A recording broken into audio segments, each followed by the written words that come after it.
En este vídeo os voy a hablar sobre el chancro del castaño, que sin lugar a dudas es la enfermedad más grave de esta especie forestal, ¿vale? Tenemos referencia de ella en Estados Unidos en 1904, prácticamente extinguió todo el castaño americano en muy pocos años. Si busquáis un poco en internet veréis a familias enteras que no eran capaces de rodear un tronco de castaño y cómo ese castaño había muerto. Allí lo han percibido como una tragedia nacional. En el castaño europeo es un poquito más resistente. Y aquí concretamente en el noroeste, sobre 1970, 75 por ahí, empezaron a verse árboles afectados. ¿Y qué se veía? Se veía que de repente un árbol centenario con ramas muy grandes, desde cierto punto de la rama hacia arriba, esa rama se secaba. Por ejemplo, este árbol en el que estamos nos está contando esa historia viva. Vemos en la parte de arriba ramas secas que vienen de aquella época, de 1900 y pico, y que en la parte de abajo sigue rebrotando, pero al cabo del tiempo vuelve a enfermar y vuelve a rebrotar. En este árbol es más de lo mismo. Ya veis que es un tronco de por lo menos 1 metro de diámetro, ¿vale? Está totalmente muerto. ¿Y qué ocurre?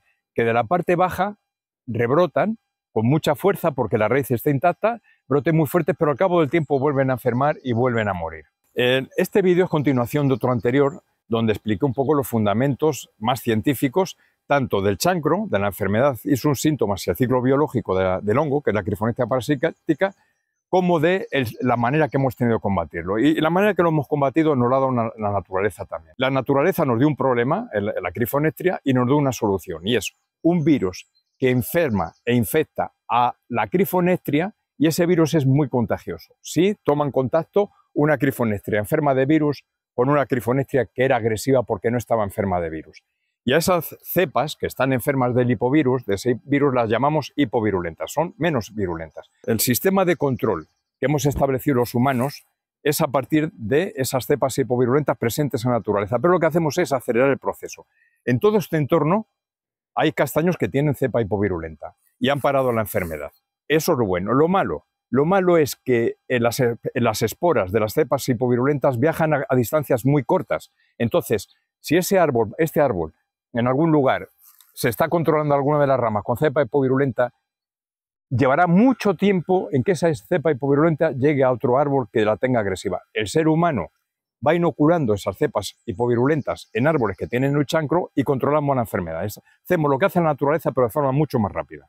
En este vídeo voy a tratar de explicaros un poquito los síntomas y los daños que el chancro produce en los árboles, cuáles son los puntos de entrada, de una manera muy abreviada el ciclo biológico y algunos fundamentos, y luego ya cómo actualmente y a lo largo de este tiempo los investigadores son capaces de encontrar cepas hipovirulentas adecuadas para cada zona, cómo son capaces de producirla en gran cantidad para poderla suministrar a los técnicos y los técnicos autorizados en campo, cómo hacen la inoculación en chancros de árboles enfermos y un poco siguen la evolución hasta que ese chancro sana, ¿vale? Así es que empecemos. El hongo va a entrar normalmente por heridas, sean naturales o artificiales. En esta fotografía vemos pues, un corte de una ramita con la poda y por aquí ha penetrado y se ha extendido el hongo. Otro punto donde suele entrar es cuando nos encontramos con ramas que tienen un ángulo de inserción muy cerrado respecto al tronco. En esta costura, que no deja de ser una herida, pues también penetra. Un caso también muy frecuente sería cuando tenemos lo que se llama el golpe de sol. El golpe de sol es en el mes de enero. La parte sur del tronco alcanza temperaturas de 30 grados al sol y por la noche caen heladas fuertes de 5 o 6 bajo cero. La helada destroza toda la corteza y destroza el cámbium y el hongo aprovecha esa herida para entrar. Normalmente va a atacar en la parte sur y en la parte baja de los troncos. El tejido que principalmente es afectado por el hongo es el cámbium. El cámbium es una zona ideal para el hongo. ¿Por qué? El cámbium genera vasos leñosos hacia adentro y liberianos hacia afuera. Unos transportan sales y otros transportan elementos orgánicos, azúcar, proteínas, que son el medio ideal para este hongo. Se va a extender por todo alrededor del cámbium y va a extenderse hacia arriba y hacia abajo. Y si arrancáramos la corteza, veríamos algo como esto, como lo que vemos en esta fotografía. Tiene color blanco porque el micelio cuando el hongo es joven es blanco, pero luego ya se vuelve amarillento y le empiezan a aparecer pústulas tipo herrumbre de hierro, como óxido de hierro.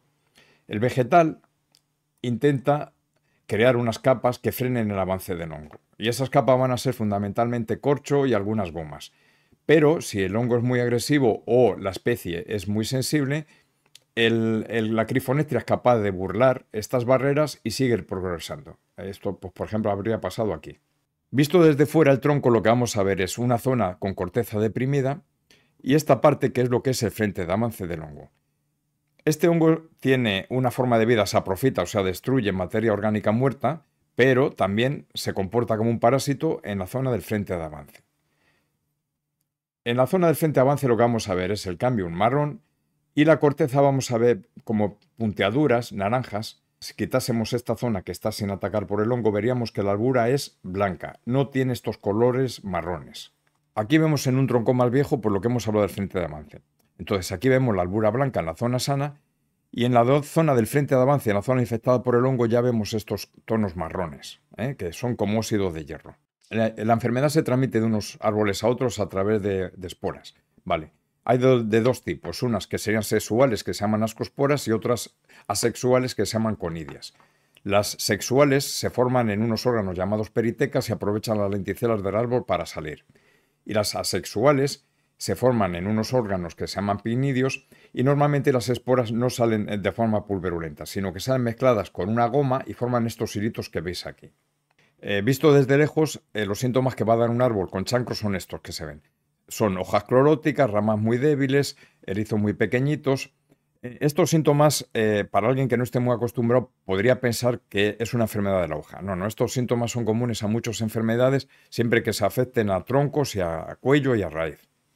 Este árbol en el que estamos aquí, por ejemplo, murió entero. Ya veis esas ramas secas ahí arriba, todas esas ramas de arriba, ha muerto, todo eso ha muerto, y tras morir brotó fuertemente de la raíz.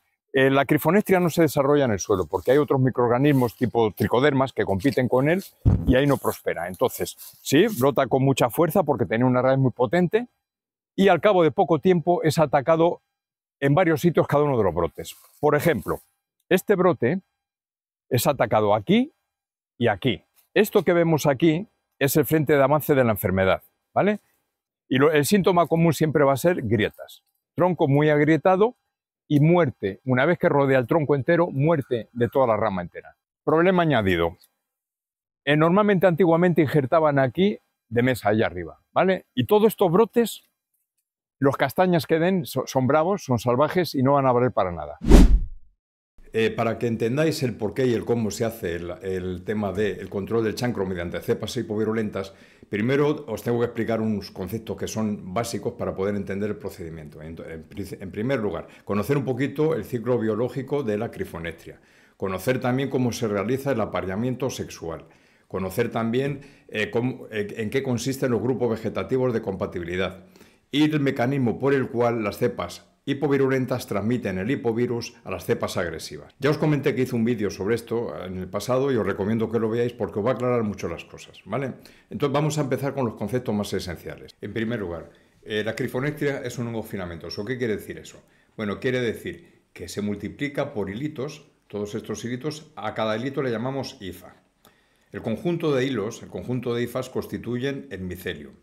Y todo el micelio que procede de un solo individuo original le llamamos colonia. Como ya os he contado, había dos tipos de reproducción, una sexual y otra asexual. La reproducción asexual no sería exactamente machos y hembras, pero se parecería un poquito.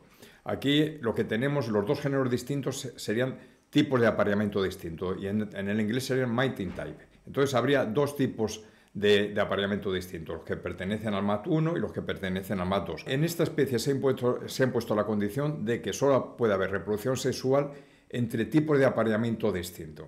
Entonces, con eso se garantiza variabilidad genética. En España hay de los dos tipos, pero domina el MAT1 sobre el MAT2. A efectos de reproducción, a esta especie le interesaría que más o menos estuvieran equilibrados los 50-50, y de esa manera habría más probabilidades de que en un mismo árbol se cruzaran dos individuos, uno que pertenece al MAT1 y otro que pertenece al MAT2, y se hibridaran y tuvieran una descendencia que fuera híbrido de los dos. La reproducción asexual es muy simple, aunque se forme en cuerpos fructíferos especializados, pero al fin y al cabo es tan sencillo como que puntas del micelio, o sea, la última célula del micelio se va soltando y se va liberando, se va soltando y se va liberando, así de simple. La reproducción sexual se va a formar en órganos especializados llamados peritecas, y lo que van a liberar ahí son ascosporas, que son unas esporas pulverulentas, polvo muy pequeñito que viaja a grandísimas distancias, kilómetros. En cambio, la reproducción asexual también se va a formar en órganos especializados que se llaman pinidios, Pero aquí las esporas se llaman conidias, van mezcladas con una goma y las distancias que pueden recorrer son muy cortitas, salpicaduras, insectos que lo transporten de un lado para otro, pero vamos, cuestión de muy pocos metros. Bueno, pues ya estamos preparados para entender el ciclo biológico de la Cryphonectria, ¿vale? La cosa arranca con unas esporas sexuales, unas ascosporas que habían viajando por el aire desde distancias muy largas, encuentran una herida en el árbol y penetran hasta el cambión. Aquí empiezan a crecer el micelio y si en ese mismo árbol hubiera una colonia con un micelio que fuera de un grupo de un grupo MAT, de un grupo de apareamiento compatible, es decir, se encontrasen micelios del MAT1 con el MAT2, en ese caso se formaría un apareamiento sexual y exteriormente pues veríamos las peritecas, que son estas formaciones. Esas peritecas al fin y al cabo van a estar llenas de un polvillo de ascosporas que procede de una serie de procesos celulares de meiosis y de mitosis. Concretamente hay unos órganos que se llaman ascas, que son como unos saquitos que tienen 8 ascosporas y que cuando ya están maduras revientan y expulsan lejos 8 ascosporas y comienza de nuevo el ciclo. Este sería el ciclo sexual. El ciclo asexual es más sencillo y es el micelio crece, basta con que sea de un solo colonia y cuando está maduro crea una estructura especializada que es el picnidio y de ahí pues va soltando estas esporitas que se llaman conidias mezcladas con una goma y a eso se le llama cirros y es lo que vamos a ver fuera, esto. Bueno, ya los dos últimos conceptos teóricos. Hemos hablado del control de chancro mediante cepas hipovirulentas. ¿Qué es esto de las cepas hipovirulentas? En esta cápsula Petri estáis viendo colonias de dos colores, uno amarillo y otro blanco. El blanco podría ser incluso genéticamente el mismo que el amarillo, ser el mismo hongo, pero el blanco estaría infectado por un virus, un retrovirus, que se le llama CHV1, que viene de Cryphonectria hipovirus 1, que es el mayoritario aquí en Europa. Este está enfermo y este hongo, esta Cryphonectria, estaría sana. Si de alguna manera consiguiéramos que este que está enfermo de ese hipovirus, de ese virus, lo transmitiese a este, al final seguiría siendo el mismo hongo, pero enfermo de virus. ¿Y qué implicaciones tiene que esté enfermo de virus? Este virus, el CHV1, afecta al menos a 20 genes. Concretamente, por ejemplo, ya estamos viendo que afecta al color de los exudados, al color amarillo, pero también afecta a su agresividad. El hipovirulento, convive perfectamente con el árbol, pero en cambio le destruye. Y afecta también a la reproducción. El agresivo, si se encuentra con un grupo MAT compatible, genera estructuras de reproducción sexual, genera ascosporas y se transporta a grandísimas distancias. En cambio, el hipovirus hace que la cepa hipovirulenta no sea capaz de reproducirse sexualmente, solo lo puede hacer asexualmente, con lo cual va a generar conidias, pero van a tener un alcance muy corto, por desgracia, claro, porque si consiguiéramos que se generasen esporas, ascosporas, enfermas del virus que se transportasen a grandísimas distancias, rápidamente la enfermedad hubiera desaparecido, y no es así. Bien, y el último concepto teórico, los grupos vegetativos de compatibilidad. Los hongos tienen una propiedad que es que cuando dos cepas que son compatibles, sus hifas, se aproximan, tienden un puente e intercambian núcleos, se intercambian también nutrientes, les es muy útil para eso. Vale, entonces, claro, he dicho que tienen que ser compatibles. Y compatibles implica que cuando se acerca al micelio de esta colonia, por ejemplo, con el de esta, no se rechazan, no se crea aquí una capa absolutamente de separación de una de otra. Aquí posiblemente se estén dando fenómenos de anastomosis de hifas. Bueno, pero aclaremos un poquito este tema de la compatibilidad vegetativa. ¿Cuándo dos cepas van a ser compatibles entre sí? Actualmente se cree que la compatibilidad está regulada por al menos 7 genes. Y esos 7 genes tendrían como dos variantes, dos opciones, dos alelos. O sea, matemáticamente darían como 128 combinaciones posibles. Vale. La compatibilidad, la anastomosis, se va a dar y va a ser estable cuando sean genéticamente idénticos, ¿vale? Y va a ser mucho más débil y se va a tender a romper este puente de unión entre las cepas cuando genéticamente estén más alejados, más genes difieran. En Europa se han hecho estudios de prospección tomando muestras de Cryphonectria, del chancro, y analizando su genoma. Y se ha concluido en que, por ejemplo, en España los grupos mayoritarios serían el EU1, Europa 1 y EU2, Europa 2. Vale, y más concretamente, por ejemplo, a nivel de comunidades autónomas, en Castilla y León el mayoritario sería el EU1 y luego ya pues minoritarios el EU66 y tal. Y en Galicia pues estos que estéis viendo aquí. Bien, Normalmente, ¿cómo suele suceder esto? Normalmente el grupo mayoritario se lleva del 70 al 80% de la presencia de los grupos vegetativos de compatibilidad y los otros 2 o 3 se reparten pues el 25% restante. Y esto es muy bueno porque simplifica muchísimo los tratamientos con cepas hipovirulentas. Por ejemplo, en Estados Unidos no ocurre esto, tienen mucha diversidad en los grupos vegetativos de compatibilidad y habrá que desarrollar una cepa hipovirulenta para cada uno de los grupos vegetativos, como una vacuna para cada uno de los grupos, y eso complica mucho la lucha. Como os comenté al principio del vídeo, pues corresponde a los investigadores encontrar cepas hipovirulentas de todos los grupos vegetativos de compatibilidad importantes en cada zona y producirlas en laboratorio y suministrar a los técnicos en cantidades suficientes para los tratamientos de los chancros de los árboles afectados. Pero para alcanzar estos objetivos los investigadores tienen que dar una serie de pasos, o sea, seguir un procedimiento.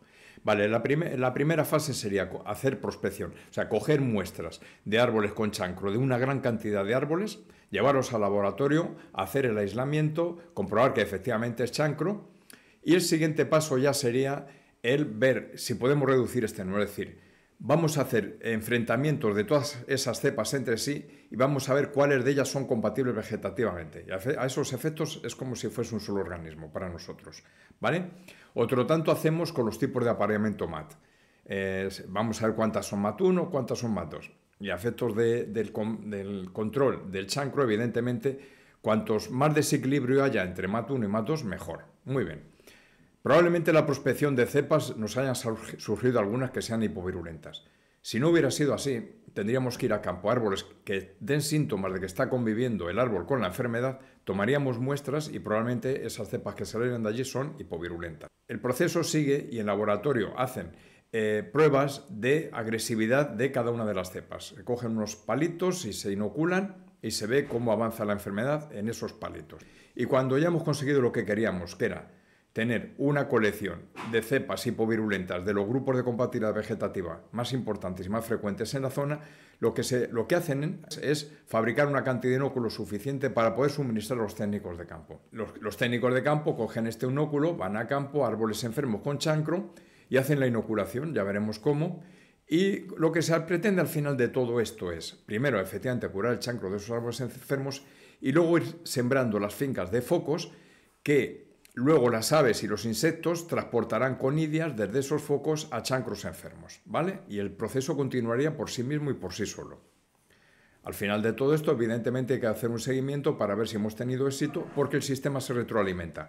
Si no hubiera habido éxito es porque no hay cepas para los cuales no tenemos una cepa hipovirulenta en campo y hay que generarla. Como os he dicho, lo primero que se hace es ir a campo y coger trocitos de corteza del frente de avance de bastantes árboles con síntomas de chancro, ¿vale? Se llevan al laboratorio, se hace este aislamiento en cápsula Petri y de estas colonias, de cada una de estas colonias, según van haciendo, se toman unos trocitos y se llevan a una cápsula Petri nueva. Una manera de adelantar el proceso pues sería en cámara húmeda, que es esto, un simple papel húmedo, tomar muestras de esta zona, que ya da claros síntomas de tener crifonectria, porque tiene estos tonos amarillos y de rumbre.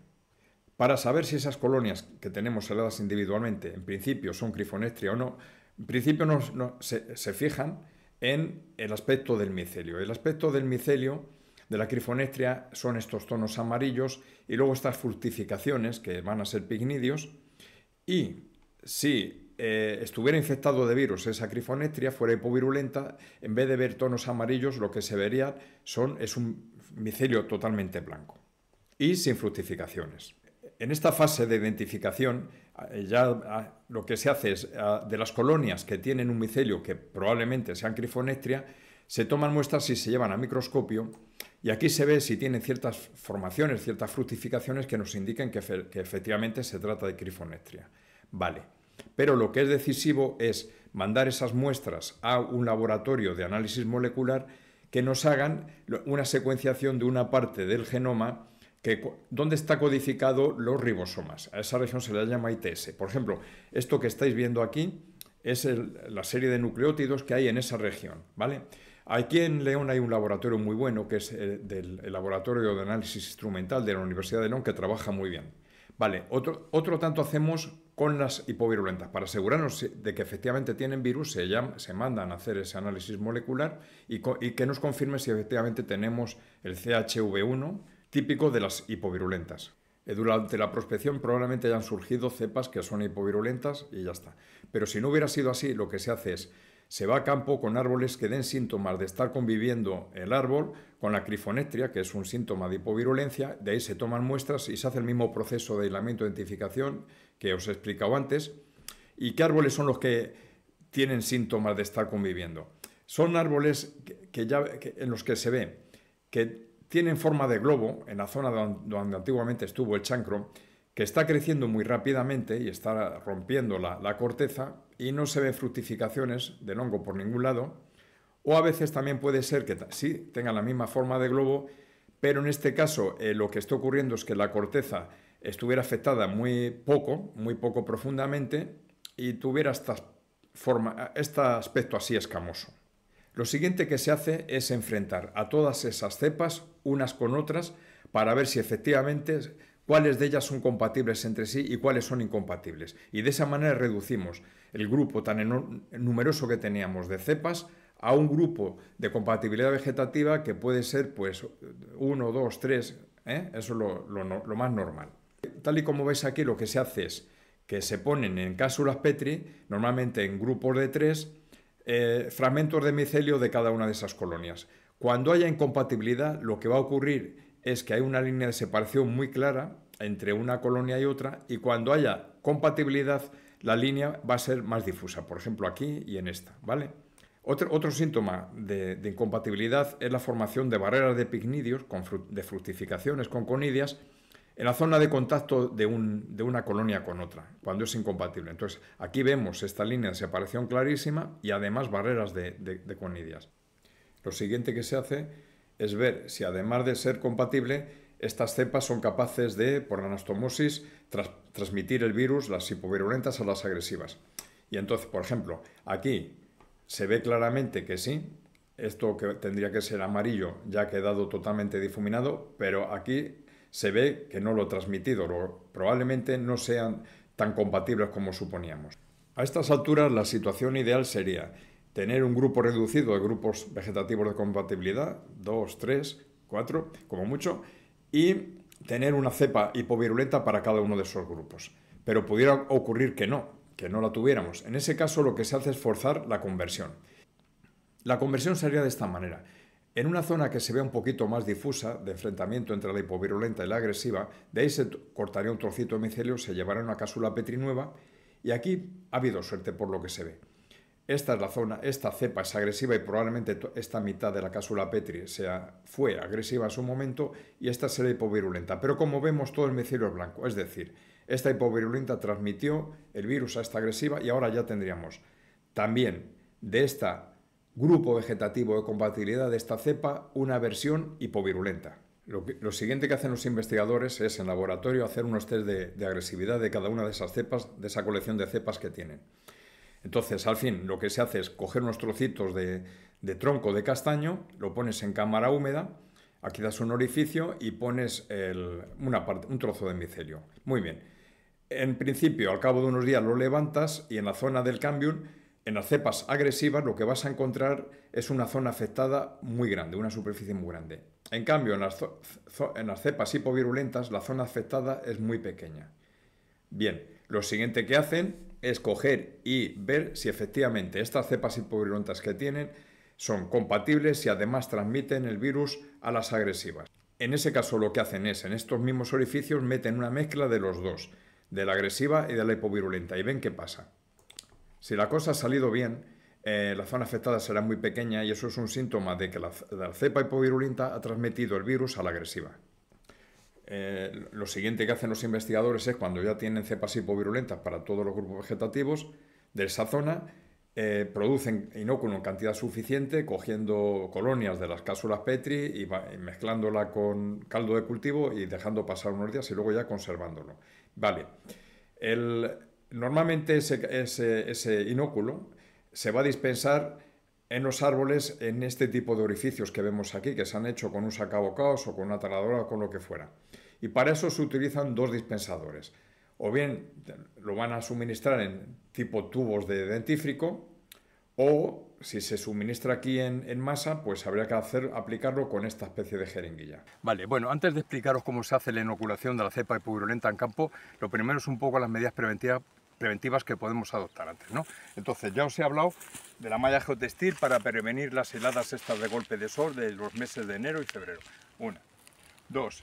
En la poda, intentar siempre podar hacia afuera para ir abriendo la copa poco a poco y que esté aireada. Y los cortes de poda de ramas de este tamaño, más o menos de este tamaño, darles mastic. Y no olvidar nunca de desinfectar las herramientas, tijeras, sierras y tal, entre árbol y árbol, con alcohol, ¿vale? Y ahora vamos a ver cómo se haría la inoculación.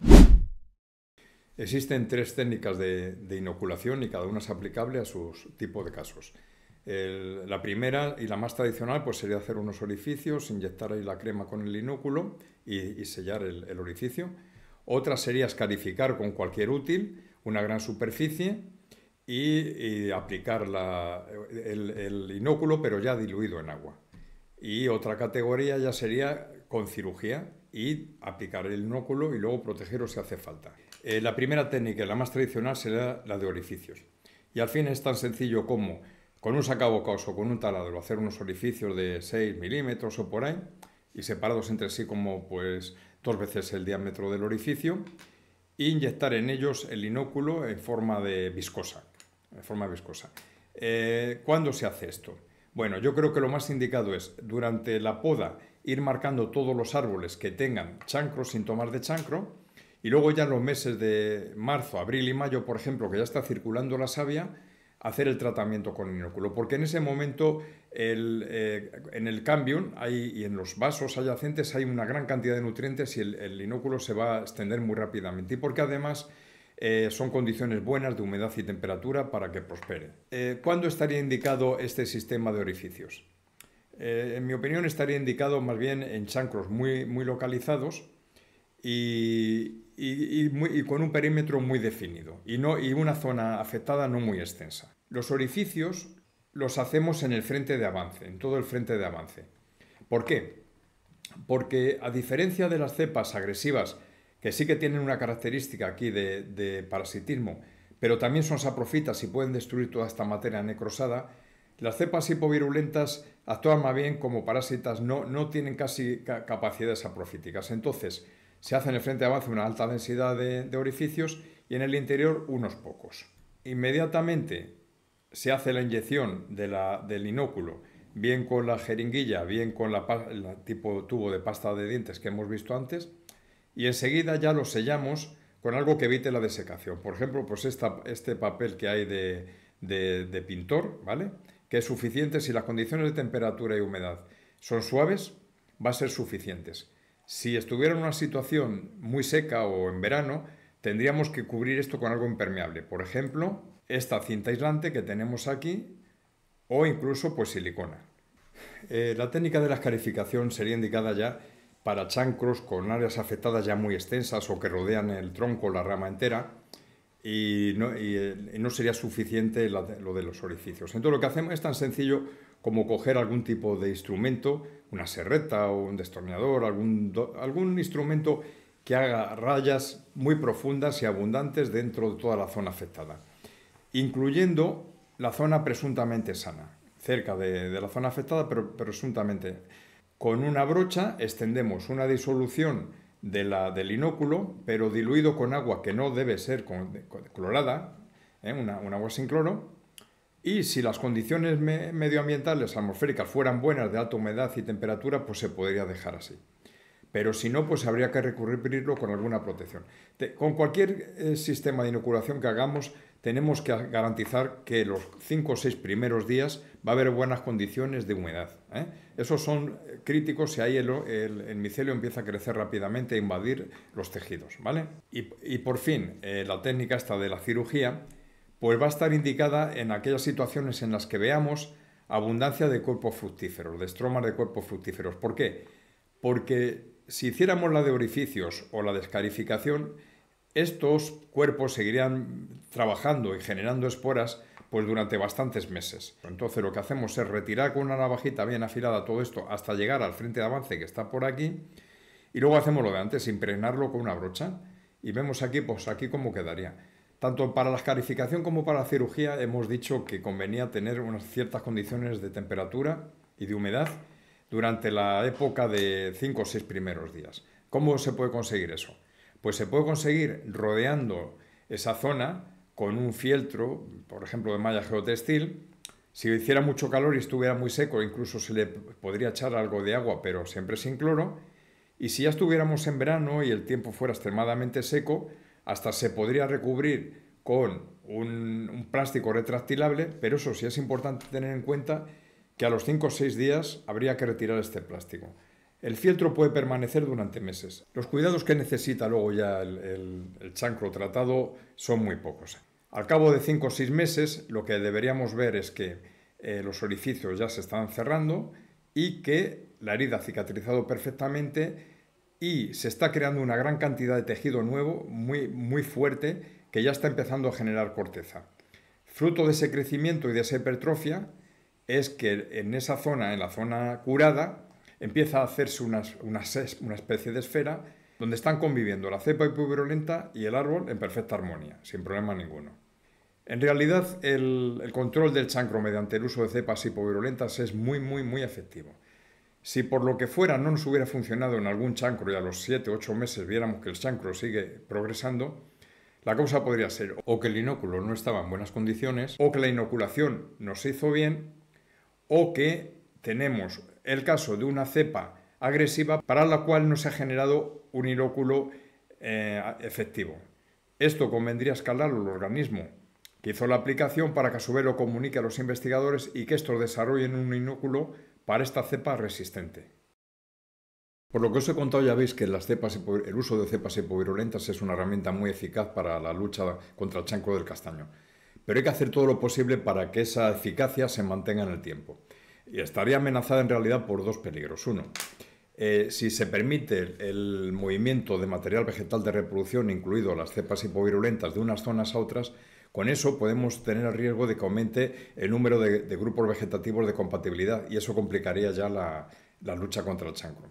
Y por otro lado, algo que es improbable pero que puede ocurrir si en algún lugar, en algún momento, alguna crifonectria generase algún gen de resistencia al lipovirus, una vez que aquí las condiciones para la reproducción sexual, es decir, al fin y al cabo la hibridación, el intercambio de genes, son muy favorables por los grupos más que tenemos, en muy poco tiempo se extendería esa resistencia a todos y habríamos perdido esta herramienta tan valiosa como es el uso de cepas hipovirulentas.